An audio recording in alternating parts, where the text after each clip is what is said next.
All right, welcome to another episode of the Health Force Podcast. Whether you are watching on video, which is something new that we're doing in 2019, primarily on YouTube and Facebook, thank you for watching, and I'm humbled to have your time. And as well, you guys know I am if you've been listening to us for a while and you're on the audio game, doing it while on the way to work, in the gym, what have you. Again, I'm always humbled to have people listening and watching us. So thanks for, right off the get-go. Today's episode, I'm very, very excited. This is going to be our first video for exercise and nutrition. We did our first long-form podcast with the video, 2019, on mental fitness, and that can be found on our YouTube channel, Ramsey Mental Fitness, as well as the Facebook for Ramsey Mental Fitness. This one, different. Okay, we're talking about our physical fitness.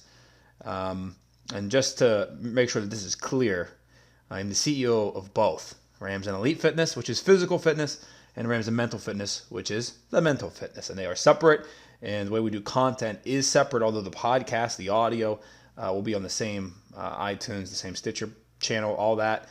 But if you want to get the video content, you have to look them up for the different companies. Ramsey Elite Fitness and Ramsey Mental Fitness each have their own. They each have their own Facebook, Instagram, Twitters, and YouTubes. And tell you what, it's a hoot. I had a blast. I just went down and broke down the mental fitness podcast on video. We're able to create a lot of short form video out of it, 3 to 6 minutes, and even some that are under 60 seconds. It's really fun. I'm an amateur on the editing, so pardon all that. I'm an absolute amateur, but I had fun putting in like different pictures, and I have a little bit of humor to me, obviously, and I'm very passionate about this. Everything that I do, fitness related, I'm very, very passionate about. So I do get fired up a lot, as some of you may be well aware. And video just allows another avenue for me to get that creative juices flowing. So in full transparency tonight, since we do a video, yes, I have a beer in front of me. Everybody see this? This is a beer. It is a craft beer. It's an Imperial Stout. It is Big Black Voodoo Daddy from Voodoo Brewery. They are in Pennsylvania, right where we are. And I don't want to bore you guys on that. It's pretty damn good, though. 12% alcohol on it, which is high for an Imperial Stout or any beer, but I will remove that from the camera. You don't need to see that. However, this bad boy is here for me, and it is good. So I thought about, okay, let's start this off on a bang. Let's get our videos and video content down pat for our physical fitness brand now. And what episode could we do? I had going through it. What could we do? What could we do? What could bring value? That's like the way my brain works. What value can we bring? So I was going through what we've done previously on the audio side, and oh my god, I mean, there is just some fantastic information. Seriously, if you ever have time, go to iTunes or the podcast app on your iPhone or Stitcher or iHeartRadio or whatever, and like scroll through the Health Force podcast in the previous episodes. There is so much gold there. I forgot about it, and that's not a humble brag. I'm really not trying to do that. I like good content. I'm always trying to bring new information that's going to help people when they listen to it the first time. They don't need to keep watching for 10 episodes to figure it out. Like, I want them to get it right away. And wow, there's a lot of specific content. When you're scrolling through, there's almost a scenario that everybody's been in. But today I'm essentially going to answer all the concerns for people who want to lose weight, and specifically who want to lose fat off their body. This is going to be the podcast / video, and probably the only thing that you ever need to watch. The rest of how you accomplish that goal is by going out and doing it. Quit thinking about it. Quit starting and stopping diet. Quit trying to get that workout, that group fitness. Stop. I'm being absolutely serious. If you watch this video in its entirety today, and you're sitting there at home, and your goal is fat loss or body recomposition, changing your shape and slimming down and all that, this will be the only bit of information I promise you that you will need in order to be successful. And then you can go out and execute on your own without paying a dime to anybody. I haven't monetized my podcast yet, so I don't make a dime, and it doesn't matter. I'm not interested in really monetizing my information, especially monetizing like the audience. I'll tell you what this podcast and this video is not going to be. This is not going to be where I sit here And this is, by the way, this is what everybody else does. So I'll let them keep doing that. But here's what happens. If I was a normal fitness sales businessman, I would sit here and I would tell you 35% of the things that you need to do. I'd give you 35% of the full spectrum of the truth. And then I'd say, hey, pal, for another $500 or 3 easy payments of $199, I'll give you the rest. And an ebook, I'll email it to you. Yeah, I'm not interested in that. I actually, what's funny is I actually do have an ebook on Amazon. Not that I'm hawking it because I don't give a crap. I just want to go through the experience of writing one, which sounds weird. I think it's like 74 pages. It's called The High Protein Diet by Francis Ramsden, my name. I think it's like $3 or something, or $4 on Amazon, Audible, or whatever the heck the ebooks are. I don't know. I wrote it because I wanted to see. I wanted to figure out the process of writing the book and publishing, like yourself. It's not that hard. But I mean, it's like this is funny. It's a pretty good book. I mean, I think I get like 30 I think I get a couple cents or maybe $1 every time someone buys one. I don't know. I don't honestly check.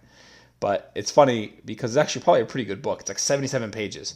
And so part of tonight that stirred me up to do this podcast and do this video is because people buy these endless fad diet books and seminars and courses online, and it's like, and they're so big. They're like 200 pages, 300. I'm thinking, what? How long can people BS?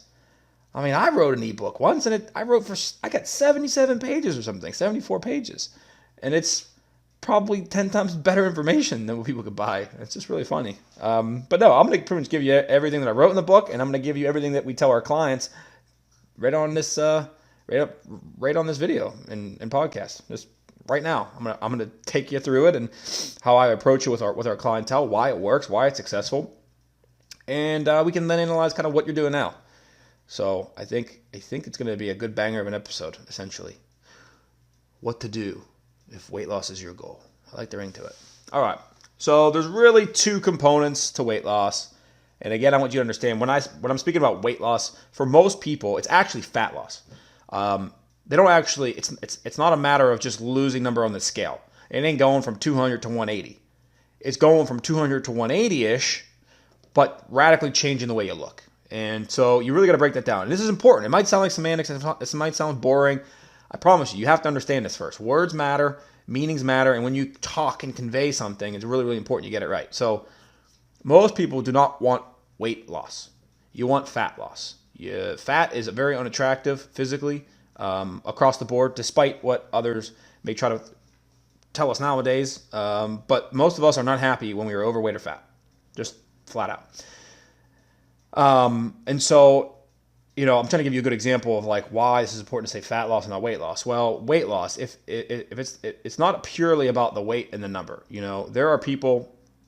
I'll give you an example. There are females that look amazing, absolutely stunningly amazing at 150. They're right for the height. They've got great muscle tone, no fat on them. 150, they're amazing. And there are women that are like 130 and feel terrible about themselves. There's fat, there's love handles. Like, you got to understand, that's a thing. On the guy's perspective, there are men that weigh 255 pounds and look amazing. Ripped shoulders, biceps, chest, legs. They look great, and that's what they want to look like. And then there's men that are 255 pounds and are sloppy and don't want to be there, are very unhappy with their stomach. The whole night, they got no muscle definition in their arm. It's just a flabby thing coming out of the sleeve. So the number, you got to understand that weight number is almost irrelevant. And it's almost complete, that's predicated on your height, and there's a lot of factors to it. So you got to get to the point first where you start saying and getting comfortable with saying, I want to lose fat. I want to do fat loss. That's what I want. In addition to that, most people do not just want to become a smaller version of themselves. It's actually one of the saddest things that I see on social media. I feel really, really bad about it because I watch people that go through an amazing transformation and they lose a lot of weight. They lose 50 pounds, 60, 70, 80 pounds. But because of the way that they did it, it was not conducive to body recomposition. They didn't change the way that they actually physically look. And they've lost 50 to 60 pounds, and you could tell they're smaller, but they don't look all that different. Still no muscle definition in the arms. It's still flopping around and flabby. They look boxy, or they're still carrying body fat in areas where the body tends to store it: the hips, the obliques, the front of the stomach. And because they didn't add any muscle, the areas like the chest, the legs, nothing's firm or toned up, and it just looks, And I think everybody understands that. I don't think I'm saying anything radical or anything new with this. And it's because of the way that they've lost the 50, 60 pounds, primarily through diet and cardio or some version of group fitness, and didn't take any sort of weight training, resistance training, and a high protein diet into consideration. They didn't do any of that. So I don't think most people want that. Most people do not want to become a smaller version of themselves. Most people are not going for skinny fat. Agree? Okay. Then we can proceed with, if somebody right now is overweight and they're carrying too much body fat, the goal is to lose body fat and to build some form of muscle shape to their body. All right? Now, if that's you, and it may be, you are in luck, because I am prepared to fully engage, decipher the mysteries, and tell you exactly what you got to do to lose weight. Ready? All right. Two main components. You probably already know it: exercise and nutrition or food intake. Got it? Two things. They're both separate, but both equally important. You will not be successful without both. That's just flat out. We will start with exercise. Let's start there. So starting with exercise. Across the board, I recommend 4 days per week of planned physical activity. It's across the board. That's step one. You got to figure this part out. If you're going to get into this resistance, if you're going to figure about working out and going to the gym, or working out at home, or coming up with some form of exercise routine, you got to start here. 4 days per week. Don't matter what days. Doesn't matter if they're 4 days in a row. Weekends, off on weekends, doesn't matter. 4 days of planned physical activity. What does that mean, planned physical activity? Well, that means you having a active job does not count. If you're a construction worker, if you are a landscaper, if you are somebody that walks around the office 20,000 times, that does not count as physical activity. That's part of your job. That's a lifestyle. Great. That's positive. That's better than being a sedentary job, working at a sedentary place and being sitting at your job all day not moving. But it doesn't count as your exercise. You need to get that through your head right now. So these are planned physical activity, which means that you have got to plan this into your schedule, or prepare to do it 4 times a week, and specifically set time aside to work out. Now, on the next part, what kind of workouts are we talking about?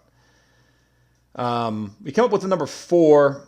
The reason that that's important, it's generally, people can get away with less workouts per week and still get some success, and people can work out more and expedite the results. But I'm just trying to find almost a good number that I think is foolproof, error-proof. Meaning that if you work out 6-7 days a week, obviously I think it increases your chances of reaching your goals and reaching them faster. But can most people do 6-7 days? No, absolutely not. So it's not really feasible in the long term. It's not able to be adhered to, which is part of the equation. Well, what about 2 days or 3 days? Well, it's probably higher up on the adherence scale. People could probably fit in 2 days a week, easier than 4 days. But what kind of results do you get? Well, it's tremendously slowed, I think, compared to 4 days. Yeah, I think it is. I think 2 days a week, it's still better than 0, and it's good. I don't think it's enough. So we've arrived at 4 days per week. And again, this is through clientele. We've gone through every cycle you can imagine. We mostly sell packages where people are buying our program and our structure, but then they're adding a la carte our training sessions, and most people are buying 1 a week or so. And that's good because we provide the infrastructure for them to get the 4, and 3 on their own, 1 with us. But originally it wasn't always like that. I mean, we would sell almost all sessions a la carte, and some people would buy 3 a week, some people would buy 2, and a lot of people did buy 1. And so when I analyzed that as a business owner, I said, well, that ain't enough. I mean, someone buying 1 session off of us a week is not enough to induce change. So what's happening is we're taking their money. They're not getting results. That's just a bad business move. That doesn't help anybody. So I think I went on a cruise this year, 2018, in October, and I rethought about the whole thing, and I said, we got to get people to do 4 days. 4 days is the new number. When I look at people that are successful, it's at least 4 days. That's the terminology. It's at least 4 days. You can go 5, 6, 7, but you got to adhere to it. But people, like, there's a big difference between people that go to the gym or work out 1 or 2 times a week and people that work out 4 or more. So that's how we've got there. Now, what kind of training are you doing? You have got to be at least 3 of those days some form of resistance or weight training. If you're uncomfortable, you got to learn to get comfortable. I mean, there's no way around it. Resistance training would make up things like lifting weights, using body weight exercises, because your body can be used for resistance, resistance bands, things like TRX, which is body weight, medicine balls. I mean, almost any piece of equipment can be used to add resistance. So essentially, I'm trying to get to the point where, like, it's just not cardio, right? It's working out without the cardio component. You can add cardio in. It could be a factor. There's ways to get it in, but essentially, I'm trying to get to the point that you need to be lifting weights. TRX and bodyweight training, although probably technically resistance training, it's not the same as weightlifting. Weightlifting is really an assured way to overload your muscles, which will produce muscle protein synthesis, blah, blah, blah, blah, blah. It's just a process by which your body breaks down muscle during exercise because it's hard labor, and then it rebuilds the muscle stronger. That's that in a nutshell. And in order to do that, you have to lift weights. You can only do so many push-ups, and then it's more becomes endurance training where your body learns to do multiple of the same weight. You don't get to the point where you can add more weight unless you're putting stuff on your back and stuff. But so long story short, at least 3 of the day should be weightlifting. I mean, honestly, that's for everybody. I don't care if you're a girl, a guy, old, young, rich, poor, it doesn't matter. That's pretty standard. 3 days a week at least. And then the 4th day, if you like cardio, that could be your cardio day. And whatever your preference is, treadmill, elliptical, outside, sprints, whatever, doesn't matter. Group fitness class, circuit training, that could be the one day. A lot of you would benefit from that 4th day just being weight training again, honestly. I think if people would just weight train 4 days a week as like a bare minimum, like that's what you do, it's simple, I think that really gives you a shot for success. I really do. The other thing I want to address too is everybody can sit here and say, well, Fran, what evidence do you have of that? What evidence? And, I think evidence is good. I think I don't want people just to accept what I'm saying all the time, and I think it's good to challenge each other. And, and 100% transparency, that's a tough stat to cite purely through research. The reason being is there's research that shows 1 day of exercise is better than 0, significantly so.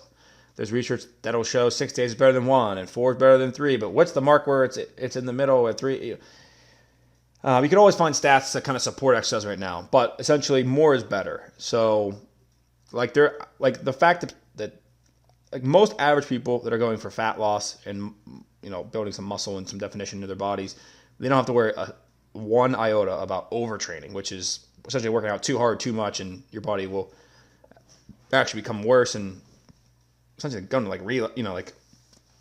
relapse and progress. But that's for like the elite level athletes that are working out multiple hours and 2 days in a row of too hard training. So, it's again, we're sticking that market about at least 4 days, coming off of literature that's out there, off of what I read, and also off of our experience as a company now, training multiple people with multiple populations and multiple ages and both sexes and this, that, the other. And four is a good number for us. That's just a recommendation. Again, take it or leave it. Does it kill you if you do 3? No. Does it really help you if you do 5 versus 4? Probably not. But again, we're trying to go for 4. I could sit here and tell you how to structure the actual workouts, but I have on here episode Health Force Memo number 28 to look up on iTunes. It's podcast only now. Full body weightlifting cycles. It's a good podcast if you want to learn more about full body training, which is what I'm doing now. I enjoyed a bunch. It's just one technique, essentially. Guys, there are endless techniques for weight training. Endless. You could do supersets, you could do trisets, you could do circuits, you could do drop sets, pre-exhaust, power pyramid. I mean, it goes on and on and on and on. I can't possibly I can't possibly in one video or one podcast get to you every single training technique out there and which one should you use. And this is the part of the podcast where, like, I don't want you guys to get it twisted with the free part of this. There's the macro idea, which is what I'm going over this podcast. This is the big picture. And if we can agree on the big picture stuff and we get that fixed and we get that right, the micro details allow you to play with some error, meaning you don't have to get it all right in the micro details. The macro details you need to get right or you're going to fail. The macro details are what separates those from that are successful and those that fail. The micro stuff, what workout do I do? How many days a week? How many times do I do that body part? How much rest do I do in between each set? What's the rep range? That information is limitless, absolutely endless and limitless. And you can sink your own time into that to figure out what you like and what trial and error, and you can put your time into it, or you could pay somebody and they'll do it for you and just tell you what to do. But that's really the only two options on like the micro details of working out. But you've got to get to the point where you can understand that 4 days a week, at least 3 of those need to be weightlifting, and I need to become consistent. I need to do that every week. Okay? And again, podcast. Go through my iTunes, the Stitcher, the iHeartRadio for workout tips. You can pick it up from there and just start for free. But you got to put time to listen to the podcast. Episode 28, full body weightlifting cycles. I told you that. And then I've got, it's the same damn thing. I thought I had another one. Here we go. Episode 70. Nope, it's nutrition. I thought I did something else on this. I don't know, maybe I deleted it. God damn. Well, sorry about all that, folks. But we've done, I assure you, we've done podcasts on weightlifting and weight training and the importance thereof. So, but I think that sets that up. Trying to think what value else I can give on that. Because you've probably heard me say that before. The 4 days, weight training. A lot of the micro details, it doesn't particularly matter. Like if, should I do 15 reps on an exercise or 12 or 8? It all doesn't matter all that much. They used to be taught real rigidly, like 8 to 12 builds muscle size, 5 to 8 does power, and this does that. And it used to be specific, but research has shown it's really not that way anymore. I mean, and honestly, most people, again, you're overanalyzing, you're overthinking this thing. You just need to start working out. You don't work out enough. You don't go to the gym, you don't lift enough weight, and you don't do it enough. That's most people's problem. And so I'm not going to sit here and spend another 40 minutes going over, well, do I want to do Tabata sets or do I want to do drop sets? Oh, no, maybe we should do meso pyramids maybe, or mesocycle, blah, blah, blah, blah, blah. I'm just throwing random terms out, right? Like, I could sit here and do that. It's not helpful. It's not helpful. We need to get we need to get moving on things that matter, and you're not working out enough. And it needs to be 4 days a week, 3 of which, at least, if not all 4, should be weight training. Okay, weight training. If I come up with more value to add there, I'm just going to add it to the podcast. But that's really it. I don't want to overcomplicate it. I really don't. Now, if you're an athlete, there's certain training goals that are different. And if you're somebody that needs to gain weight instead of lose weight, it's different. But this is, again, we're talking about someone that wants to go through fat loss and add a little bit of muscle definition and some different shape to their body. Okay? Yes, you do need to train legs, by the way, before that even gets thrown out there. You have got to train legs. There are a bunch of dudes, primarily, that don't want to train legs. And then it seems like girls only want to train legs. So let's get it straight. Full body. Do all muscle groups. Get them done. I don't care how you split it up. If you do upper body, lower body days, if you do full body days, if you do chest, triceps, and shoulders one day and bicep back the other. I don't care. But you got to train your whole body. You definitely can't neglect legs, dudes. Moving on to the nutrition part now. Okay. This is part 2. Before that, I'm going to give a nightcap off to the physical training and the workout and exercise routine. I'm going to give up a little nightcap, though, because I know I'm already going to get it. I know I'm going to get it. Well, Fran, what about Orange Theory Fitness? Or what about when I go and I do boot camp butt class? Booty boot camp butt class. Booty boot camp butt class. Or I do the hopping around, jumping around group class. Or I do this, that, the other. My answer is pretty standard on this. Group fitness is a tool. It is not a solution. When I look at the data behind it, the adherence rates, the attrition rates, the fact that there's one instructor for usually 6 plus.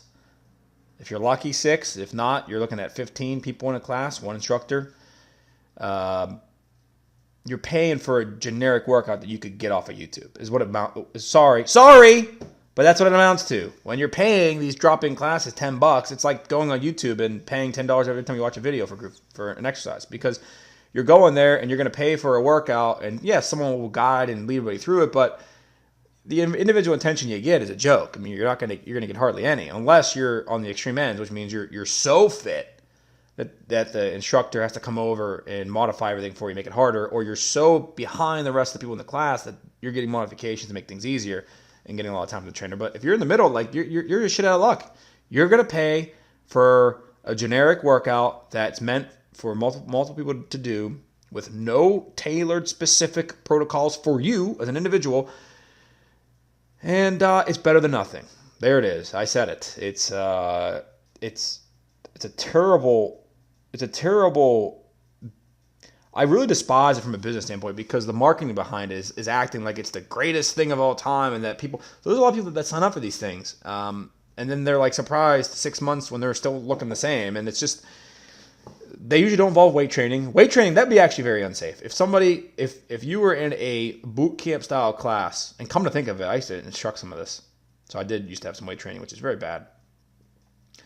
Just not a good idea. But, if I have 10 to 15 people and I am having people deadlift or squat or lat pull down, like, they're essentially doing it on their own. I'm not spotting them. I'm obviously not being able to pay attention to them. I can't choose the right weight for them. So it's probably not a good idea. I can't watch everybody. So most elect not to do that. And they do a version of hopping around like little bunnies, jumping around, sweating. And again, look, I got nothing wrong with that. That's better than absolutely nothing. But most of the time, the value that you get for your dollar is so minuscule, it becomes not worth it on the ROI scale. You're better off taking that money and turning it and buying a better protein powder, buying vitamins, fish oil, maybe paying for a meal prep service instead to help you on the nutrition, paying a personal trainer. Like, you're better off doing something better with your money than go to group fitness, okay?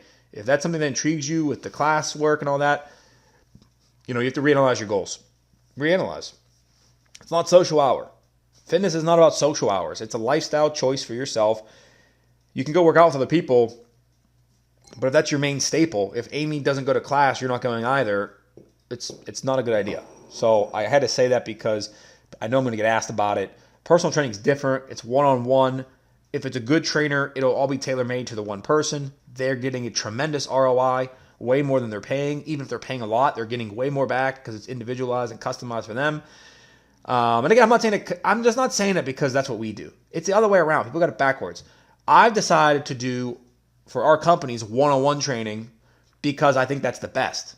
I didn't do it first and then try to say it's the best. Does that make sense? It should. Moving on. Okay, the nutrition stuff. I love this topic. It's amazing. I live in a state, thank God, and I hope it stays that way, Pennsylvania, where it's not regulated by the governments or any other agency or associations or anybody. There's nobody coming in here telling me I can't tell you to eat an egg. Whereas in California, good luck. You need pass state exams and this, that, and the other just to tell people about meals and food. So I feel really bad for my fitness brethren who have got to instruct off of only one half of this equation, which is a nightmare. Thank God for the podcast and free information, right? Okay, here's the dealio. You're eating too much. That's right. I did say it, and I mean it. You're eating too much. Let me explain. You might not eat or overeat every single day, but if I take a grand macro picture scale of what you're doing, you're overeating too much, or the days that you're overindulging and overconsuming or canceling out your good days, and then you end up with mediocrity, which means you're plateauing. You're not plateauing, but you're maintaining, and what you're maintaining is being overweight. So, I mean, one way or another, you can't really get around the nutrition talk without first coming to the realization that you're doing it wrong for your goals. If you want to remain overweight and carry some extra fat, that's fine. Just say that. I don't want people to pretend about this either. This isn't a pretending conversation. This isn't something that we should lie about or make like an easy conversation. We need to ease people into this. No. I like going ahead at it. Truth, baby. I love truth. Let's go all in on truth. The fact is, we're not doing enough things properly for consistent enough periods of time to induce real change on our fat loss and muscle definition. So once you come to that fact, then you've got to realize that this comes down to some science. This comes down to the first law I believe it's the first law of thermodynamics. Remember that? Science days, first law of thermodynamics. I think it's Sir Isaac Newton, isn't it? I don't know. I don't remember enough. But essentially, energy cannot be created nor destroyed. It can only be transferred. Well, calories, when you're eating food, it's measured by the unit calories. Calories isn't like a physical thing. It's a unit of measurement, like inches and feet and pounds, right? So when you eat food, calories is a measurement of energy of that food. And by energy, again, it's being assumed. I'm really not trying to get too sciencey on people because I'll lose half people. People will just, their eyes will just roll back in their heads and they'll pass out because of too much science. But like, it's the unit of measurement of usable energy by the human body. Does that make sense? Are we good? You eat food, it goes in the body, your body uses it for things, energy, it transfers it, turns into different things and blah, blah, blah, blah, blah, blah, blah.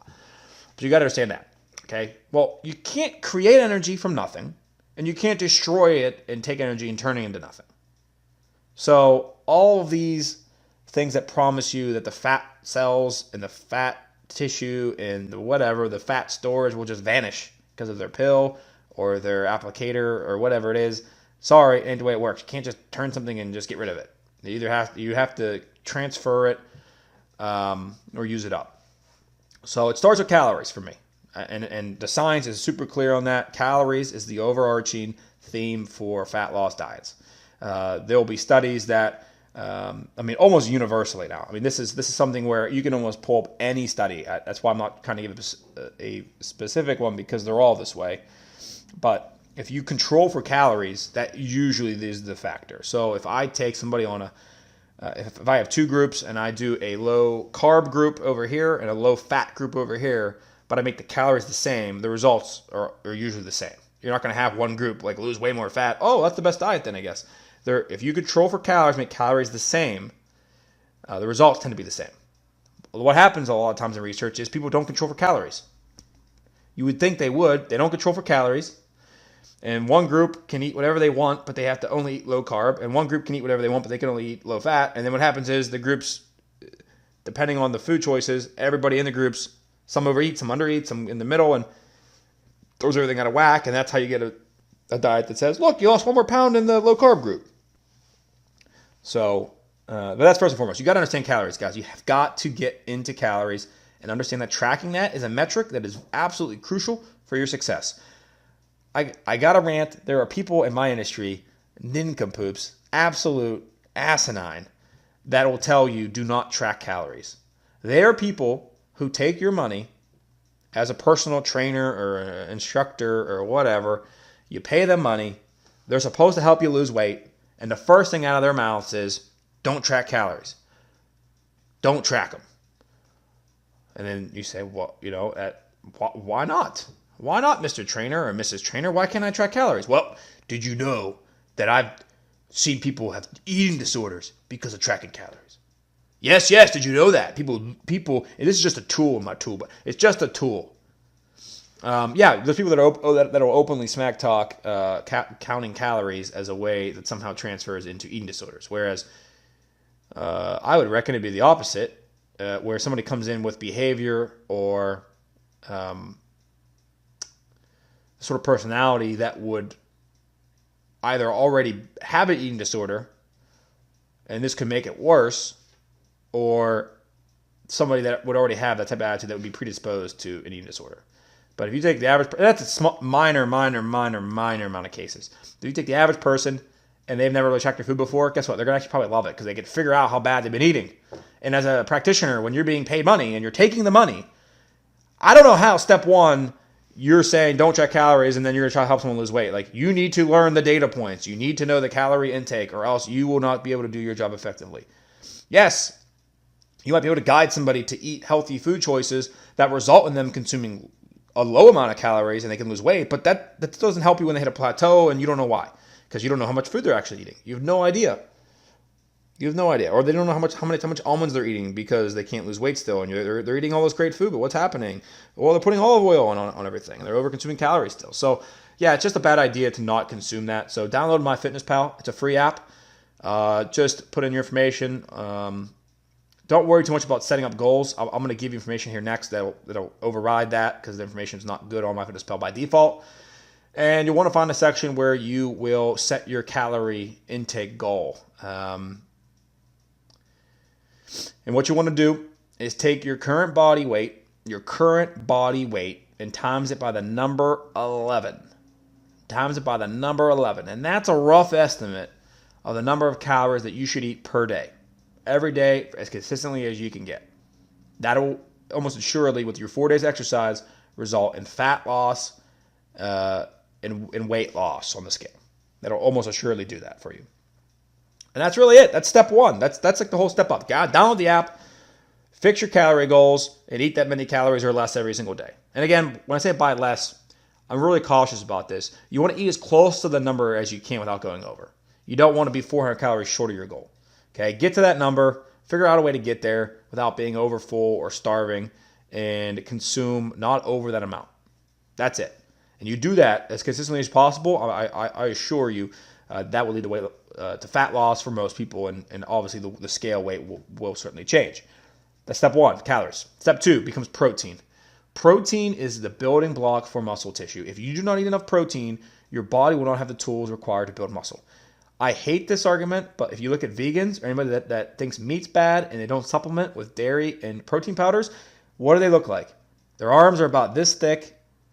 They probably weigh under 170 pounds, and they look floppy.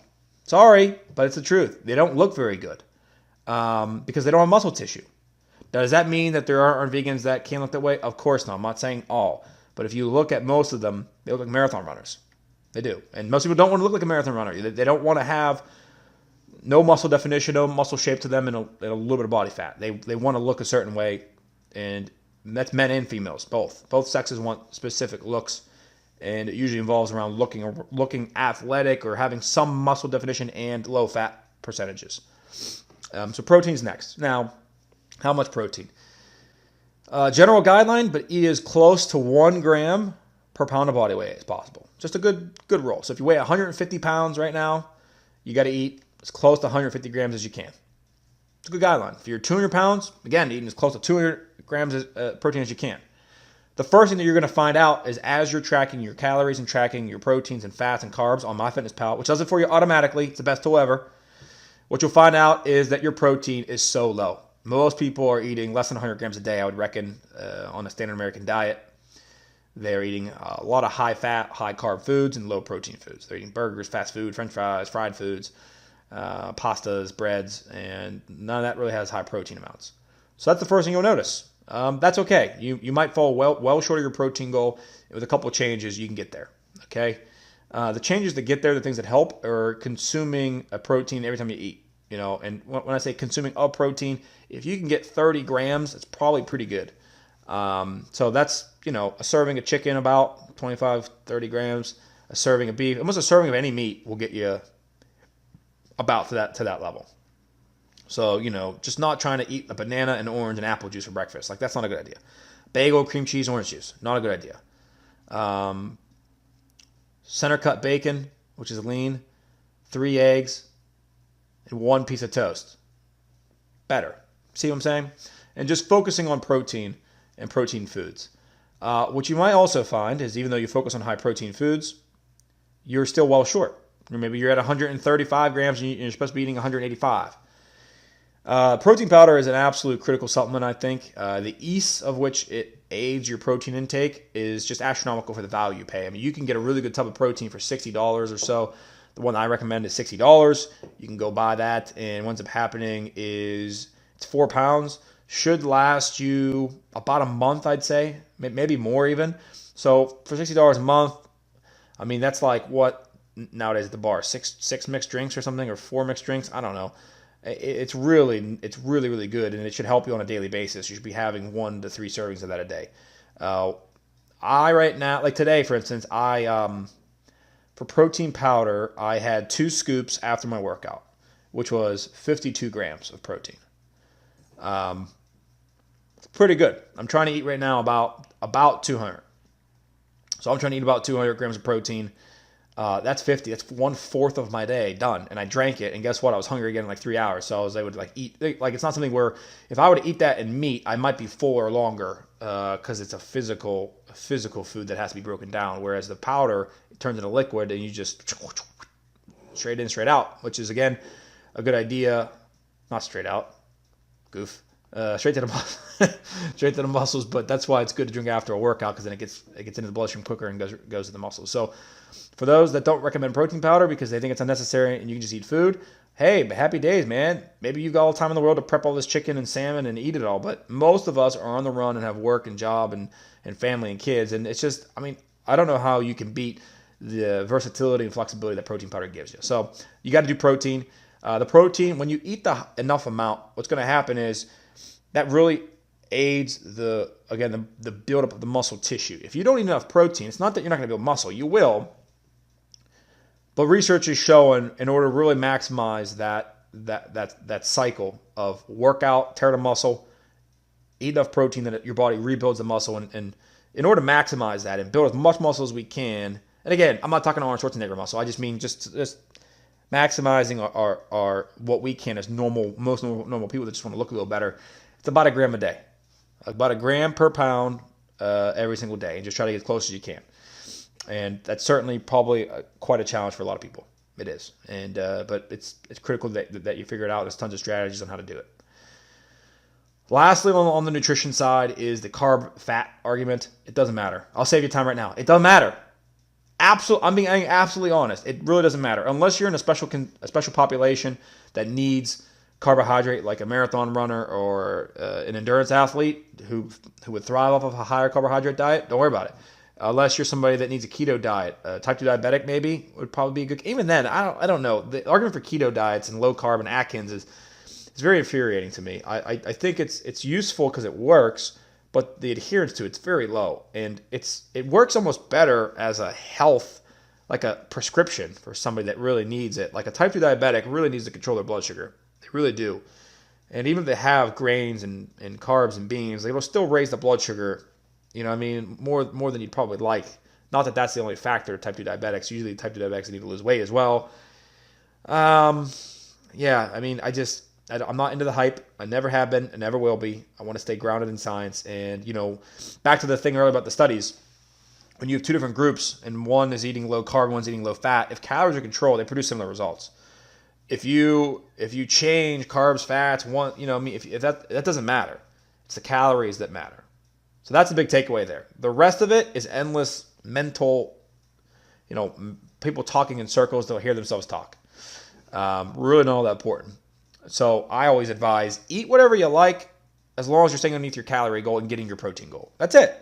If you like more carbohydrate foods, then have more carbs. This means you're going to have lower fat. If you like high fat foods, you're going to be on a low carb diet. I mean, it's just the way it is. You got to have that balance, but I think it's completely flexible for the client to figure that out, or the individual, to figure it out of what their preference is. But that's it. So to recap your nutrition for a fat loss, muscle rebuild diet, calorie controlled off of the number of your body weight times 11. It's a good guideline. You might have to change it. You got to figure it out. You got to monitor your progress. If you're not losing weight, you got to lower it a little bit.